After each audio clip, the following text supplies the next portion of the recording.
My name's Bob Winter. I'm one of the owners and the general manager of the Wilson Plaza, which is a 290,000 square foot office complex, which when we purchased it was chilled by a 500-ton and a 400-ton centrifugal chiller. In 1999, I believe it was, we were looking at replacing these chillers, and that was prompted both because they were R11s and their age made them inefficient, and anything related to utilities is one of our major expenses in real estate. I think our utility bill is the largest expense. We have approximately 30% of everything. Anyway, Dan Whiteside approached us with a product which was basically computer software that monitored our chiller operations, and I believe something like 20 or 25 different aspects, GPMs, amps, tonnages, and suggested that he could see if our chillers were operating to design specs. We decided to install it, and in April 1999 installed the advanced chiller technology package, and very quickly it told us that we weren't running things correctly.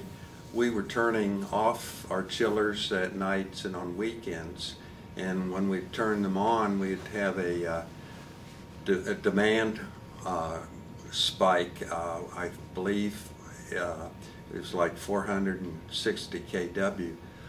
It suggested that we not turn them off in the summer, and in running them on a continual basis, we decreased demand from 460 to I think around 350 kW. So it helped us right off the bat on our operations.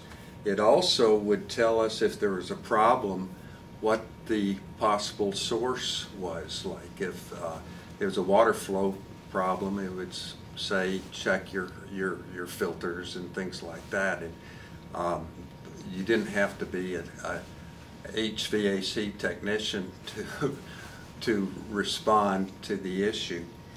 After 12 months of accumulating data, and I believe it was accumulating data on a 5-minute basis, we decided to replace the chillers with new chillers, and we requested that the chiller manufacturers submit their operating specs, and the A.C.T program inserted their operating specs into our real-time experience over the last or previous 12 months.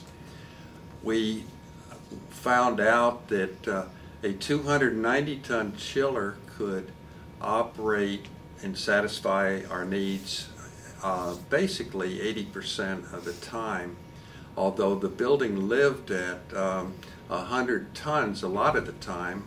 So we also selected a 225-ton chiller. We put the specs in, I think, from 5 or 6 manufacturers, and had to reject a couple. One based upon, they figured that we had 70-degree water out of the cooling tower, which in South Texas you never see. And the other had a payback of 10.3 years. Incidentally, the A.C.T gave us a lot of financial criteria on the chiller, in addition to the return on investment.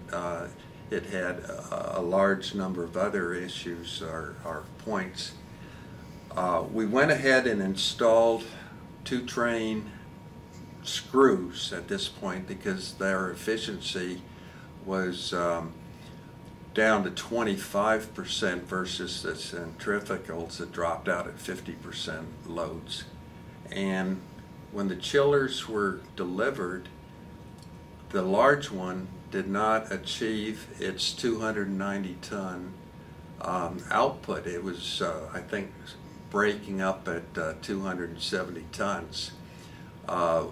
We argued with the manufacturer. They finally came down and determined that they had installed the wrong controller port in the chiller. So once it was replaced, we got the 290 tons out of it.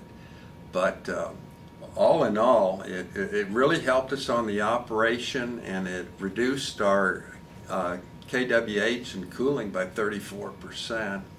And again, it monitors our operations and alerts us when any issue with the chillers needs to be addressed. So we've been very happy with the A.C.T. and would not hesitate to recommend it to anybody.